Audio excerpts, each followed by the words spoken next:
Hello and welcome to JSB Talks Digital, the podcast for marketers, digital transformation champions, and those of you bringing your skills into the digital age. I'm Joanne Sweeney-Burke and this podcast is brought to you by Digital Training Institute. In this episode, number 107, I have an exclusive interview with digital master Joel Comm as he takes his first ever trip to Ireland. In social media news, if you've bought Twitter followers, you might see your follower count plummet. WhatsApp tackles its fake news problem following reports of deaths in India. And new to Pinterest, group boards get pinners excited. I interview Joel Comm ahead of his first visit to Ireland, and we talk life, business and digital transformation. In shoutouts, 3 business lessons I've learned from Joel, Ask JSB, in JSB's column, Technology, Transformation and Training, a recipe to survive in the digital age, and find out what social media tool saved my working week.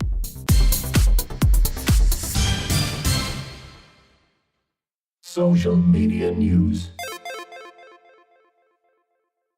If you've bought Twitter followers, you might see your follower count plummet. Do you follow accounts with large follower numbers? Are you confident that these are real followers? Twitter has announced that it's moving to remove all fake followers from Twitter accounts. On its blog, it says, "Follower counts are a visible feature and we want everyone to have confidence that the numbers are meaningful and accurate. Over the years, we've locked accounts when we detected sudden changes in account behaviour. In these situations, we reach out to the owners of the accounts and unless they validate the account and reset their passwords, we keep them locked out with no ability to log in. This week, we'll be removing these locked accounts from follower counts across profiles globally. As a result, the number of followers displayed on many profiles may go down. So my friends, if you've bought Twitter followers, looks like your count is going down and maybe with it, your credibility." More than 1.8 billion people in 150 countries use WhatsApp for daily communications. However, the Facebook-owned platform is the latest victim of fake news, and more than a dozen deaths have been reported in the media in India following wildfire rumour on the messaging app. The problem is so bad in India right now that WhatsApp has taken out full-page newspaper adverts to advise users of how to combat fake news and how not to respond. They say, "Together we can fight false information." We are starting an education campaign in India on how to spot fake news and rumours. Our first step is placing newspaper adverts in English and Hindi and several other languages. We will build on these efforts. WhatsApp has urged users to check information before sharing it and cautioned users about the spread of fake news. This week, Pinterest launched several new tools for group boards designed to streamline communication with group members on shared projects. The new group boards offer what some people might think are common features on other social networks, such as @mentions, newsfeed, and the ability to like and comment with other users. The activity feed, Pinterest says, is designed both for easily spotting what's happening on the board as well as having conversations within the board, since all the members will see new pins and comments using their tool. If you're a Pinterest user, let me know what you think. Drop me a tweet to @tweetsbyJSB. Interview.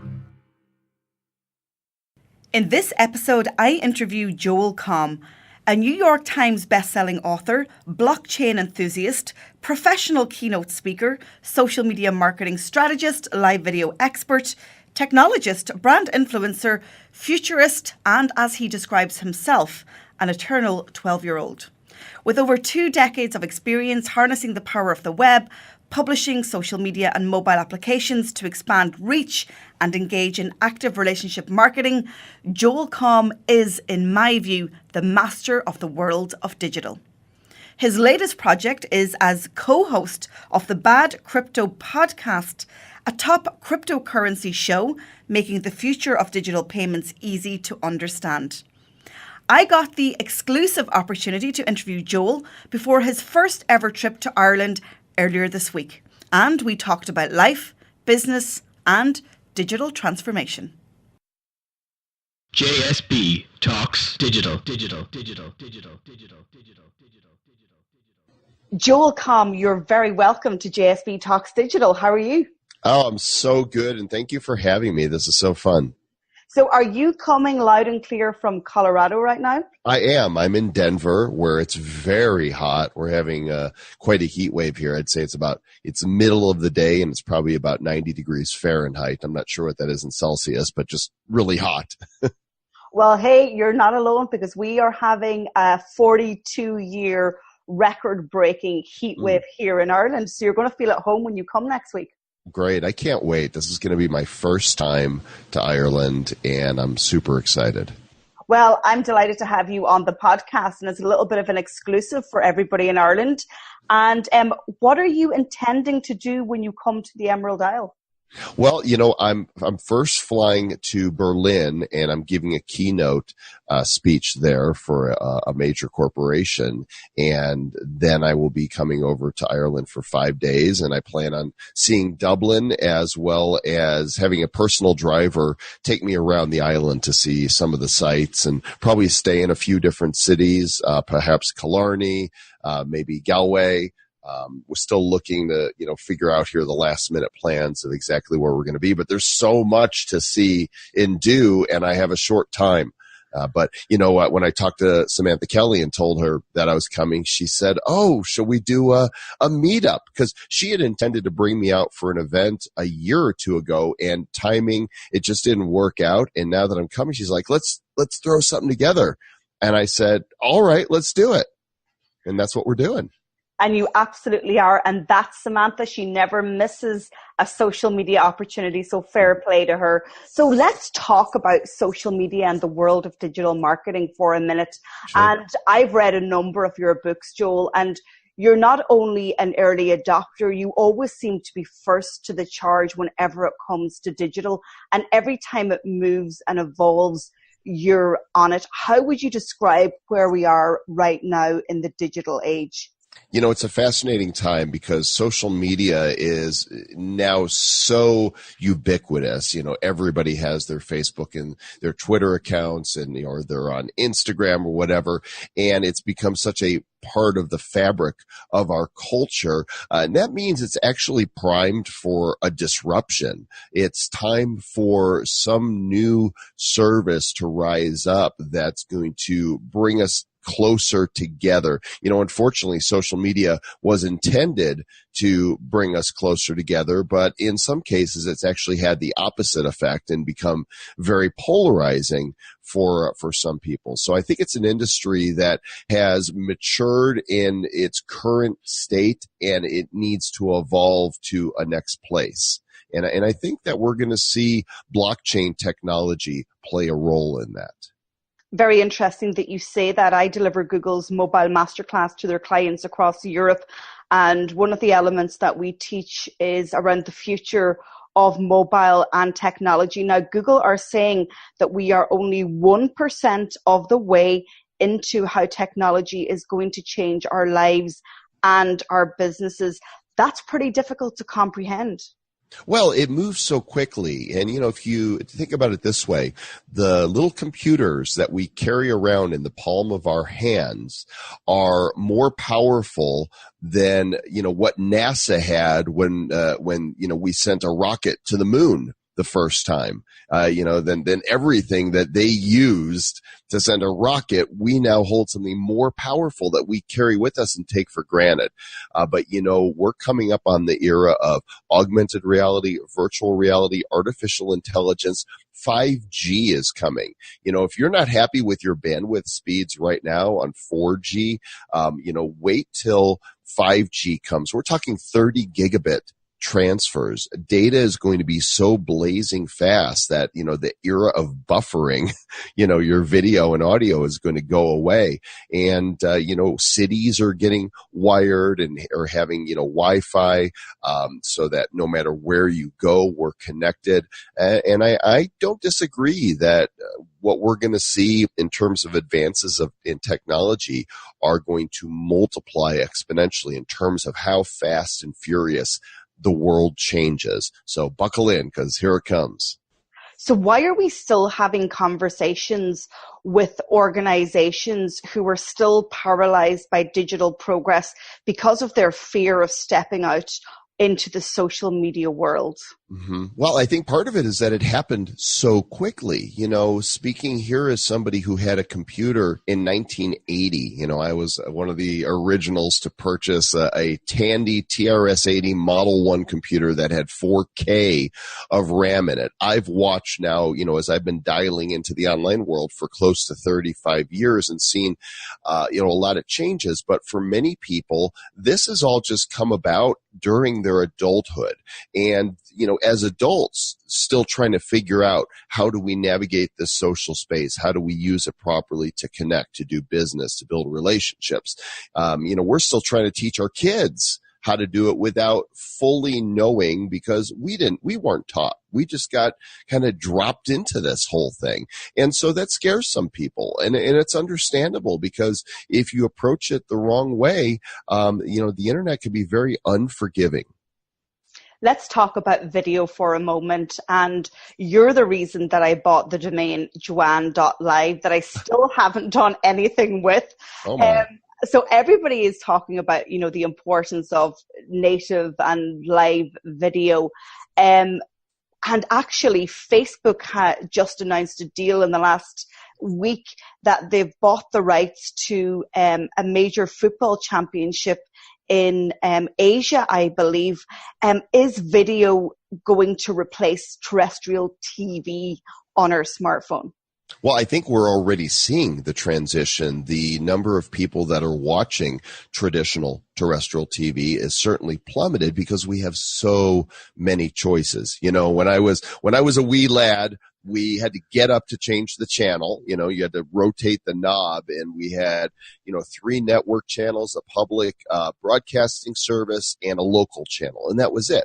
And, with cable, then we have hundreds of channels, and satellite. But now TV isn't just the channels we get, terrestrial or, cable or satellite. It's Netflix, it's Hulu, it's Amazon Prime, all these services on demand. It's YouTube, anything that is video. It's Facebook Live, it's Periscope, and so there's just not enough eyeballs to focus on traditional TV, and so the definition of what television is expanding to really, it's just video.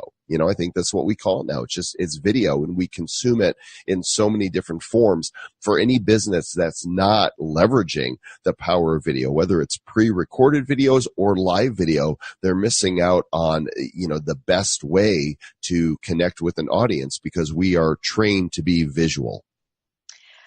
Also, probably because of the smartphone, is the dramatic rise in audio and podcasting.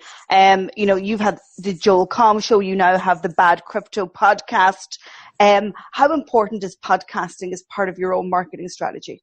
Well, since I started doing the Bad Crypto podcast with my friend Travis Wright just about a year ago, it's actually taken over my life in ways I never saw coming. And much of my career has pivoted towards supporting the podcast and this exciting blockchain technology. And let's talk about blockchain technology. Sure. I was working in the EU Parliament recently, and in fact, with the new algorithm change, one MEP in Eastern Europe saw their Facebook page go from, amazing heights to zero, not just because of the algorithm change, because he was involved in supporting industries and companies in Eastern Europe that were developing blockchain technology. And remember, for a time, Facebook put a ban on that because they thought that people were misleading individuals when it came to cryptocurrencies. I don't think people understand it, right? So you've been discussing it for a year in your podcast.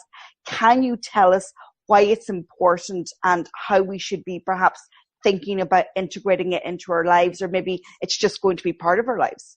Well, the answer to that is yes, it is going to be part of our lives. In fact, when we think about how, for example, the mobile phone, the smartphones have disrupted how we interact and engage with one another in just 10 years, completely disrupted, apps and, how we ride share and how we order food and how we make phone calls. Sometimes we actually do that on our telephones. We actually make phone calls, how we get email, how we message and share photos. Blockchain technology is going to be more disruptive than the mobile phone has been. And when you think about companies, in the US, Blockbuster Video was huge. I'm not sure how big they were internationally, but they were a massive video rental service, and Netflix has decimated them. Nokia used to own market share of mobile phones, and the iPhone came along and Apple just tore them apart. Retailers are going out of business left and right because Jeff Bezos came in with Amazon and disrupted how we buy, products. And so blockchain technology, because of its very nature, is set to disrupt more verticals than anything else we've ever seen. So, if that makes you a little nervous, it should, because it means whatever industry you're in is likely to be disrupted, which is why now is the time to start learning what is blockchain technology, what is this Bitcoin thing, what are cryptocurrencies, how do I learn more about them, and how are they going to change my life? It's coming sooner than most people think. Let's talk about P2P, person to person. It's not dead in the digital age, and I would argue it's allowed us to become more personable with and in front of more people and scaling the brand of us. Now, you're famous for saying once you know your stuff, it's not what you know, it's who you know. You're still big on people to people, aren't you? Oh, absolutely. I mean, none of us are actually primarily in the business of selling a product or service. And that might cause you to do a double take and say, wait, what did he just say? Mm-hmm. I'm going to say it again. We are not in the business of selling a product or service. We are, however, in the business of serving people. And the product or service we offer becomes the conduit and the channel for serving people. But ultimately, your business is about people. It's not about your gadget or your widget or, your service. It's about people. And if we lose that human connection, then we're losing our humanity. We have to keep sight of the individual and not treat people like numbers or just, another sale, because we all have individual, wants and needs and hopes and dreams and fears. And the more a business shows that they care about their customer, the more likely they are to connect with that customer, and connection leads to relationship leads to sales. Now, we've had big discussions here in Europe around GDPR, the General Data Protection Regulations. And I was also in Brussels when Mark Zuckerberg was there answering questions from MEPs. And German MEP Manfred Weber, in an interview with me afterwards, said he thinks that Facebook has a monopoly and he's not really happy about it. Do you think Facebook have a monopoly, and do you think the EU institutions can do anything about it? Well, I don't really get into the legislative aspect, but I can say I do believe that Facebook has a monopoly in the social space, and because it is so centralized, it's not truly a free, speech type of venue. And I think that's why Facebook and some of these other social platforms are prime for disruption. And that's why a decentralized solution on the blockchain can be the one that actually empowers people to have control over their social media experience and not have it all in the hands of the social media giants like Facebook and Twitter and Google. Now, a couple of years ago, we saw influencers and social media and digital marketers focus on one platform specifically and almost become a Goliath within that platform. We've now completely moved away from that. We kind of have to be a channel generalist. Would you agree with that? I think that you need to be where you want to be. I see, there's so many social platforms, and I use Facebook, and I use Twitter, and I use Instagram, but I don't use, for example, Pinterest at all. I hardly use Snapchat anymore because I never want to be in a place where I feel like, oh, I have to be doing something on a social site because there's people there. Well, there's people everywhere, and there's not enough hours in the day to excel on all of the platforms. So I just go where I feel like I'm having the most fun and I'm getting the greatest engagement, because I think that's where I'm going to be most effective. Now, what I think is most important is, regardless of which social platforms you choose, whether it's one or many, it's important to have your own real estate, your own website, whether it's a blog or a content site of some other kind, that you always have to fall back on, that is in your control. Because when we're creating content just on the social sites, we're basically building on rented land, and those terms of service can change. People get their accounts closed and suspended and content removed, but that won't happen if you have your own site that you are building and driving traffic to. Great advice. Now I'm going to quote yourself back to you again. You say people who don't grow and change can't relate to people who do. Let's talk about that for a minute. What do you mean by that? It is kind of self-explanatory, but let's just expand on it. Well, ideally, we're approaching some form of self-actualization over the span of our lives, however long that is. We never get all the way there, but we hopefully move towards that. And when somebody has experienced something in their life that causes them to mature, it can change them. It can change their priorities and, how they relate to others, hopefully in a positive way. But for somebody who's still stuck, and hasn't grown, they don't understand changes in other people. We all know people like that are stuck. They're stuck in the same thing that they've been in, whether it's a job or the same emotional trauma, whatever it is, sometimes for decades, sometimes for a whole lifetime.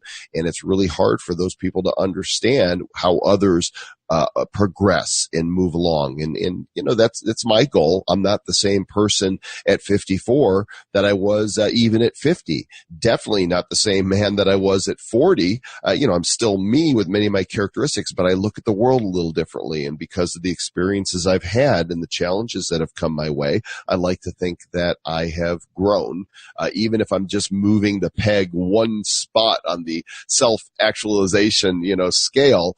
My goal is to move forward.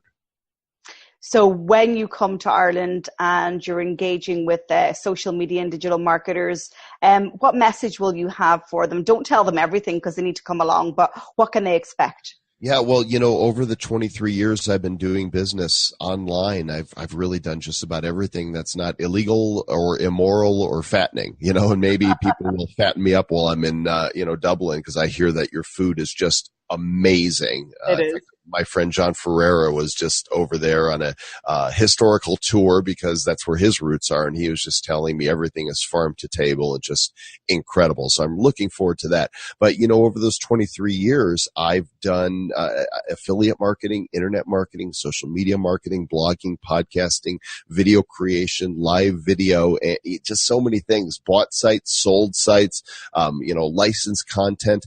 And so what I'm going to be at this event for, which we're calling Life, Business, and Everything with Joel Comm, is a 2-hour fireside chat. And Samantha Kelly will be there to act as the moderator. And we'll be talking about all these different subjects, but especially the ones that interest those who attend. I'm going to be answering questions as well as I can to try to, in a very intimate setting, have it so that people walk away with something that they can implement and use in their business and in their life right away. Well, Joel Comm, it's been an absolute pleasure to have you on JSB Talks Digital. I'm sorry I won't be there to see you in person in Dublin, but I've already seen you on stage at Social Media Marketing World, and I can promise the people that go along, they will not be disappointed. And guys, if you want to check out Joel's podcast before he arrives in Ireland, make sure that you do. It's with Travis Wright. It's called Bad Crypto Talk. And and Joel, where else can people find you these days? Yeah, the podcast is badcryptopodcast.com. The event itself is going to take place in Dublin on July 15th from noon to 2 o'clock. I've set up a short link. If anybody wants to go through this, it's at comm.us, comm.us/Dublin. And that will take you to the Eventbrite page. I believe we have 50 seats that are available for this fireside chat. And I know tickets are already on sale. So I just can't wait to meet you all there. Well, listen, have a wonderful time in Dublin and make sure you explore the west of Ireland and the world famous Wild Atlantic Way. I live on the west coast of Ireland and I promise you, you won't be disappointed. I can't wait. Thanks, Joel. Shoutouts. In this part of the show, I give shout-outs to brands, organisations or individuals whose work online is remarkable and worth talking about. In this episode, I'm sharing 3 business lessons I've learned from Joel Comm. 1. Joel's book, Ka-Ching, How to Run an Online Business That Pays and Pays, reminded me that the business of digital is a serious game. Not really that I need it reminding, but it's always good to be reminded. It helped me uncover my value in a world where digital is all around us. Clients and indeed listeners to this podcast tap into my knowledge, experience and creativity to help them on their road of digital transformation. When I read Ka-Ching a couple of years back, I realised that I was saving my clients money and getting them closer to their digital transformation goals,